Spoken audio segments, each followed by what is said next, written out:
Binansagang the land down under ang bansang Australia. Kung titignan kasi ang lokasyon nito sa mapa, malapit ito sa ilalim ng mundo.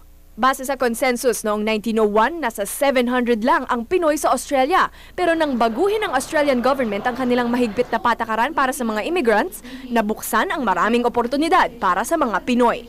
Isa lang si Paulo sa libo-libong Pinoy na may pangarap makapagtrabaho sa Australia. Nabalitaan kasi niya na in demand ang mga nursing, engineering, pati na rin mga trabahong pang mekaniko, welder, karpintero at technician sa nasabing bansa.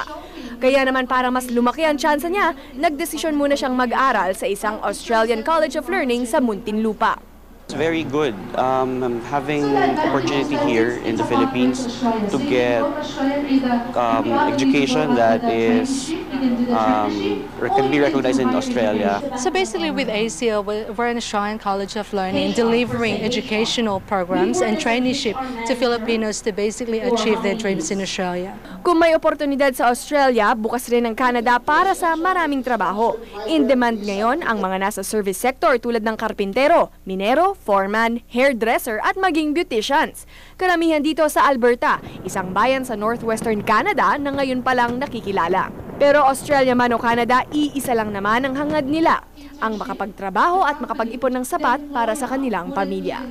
Patricia Mangune, News 5.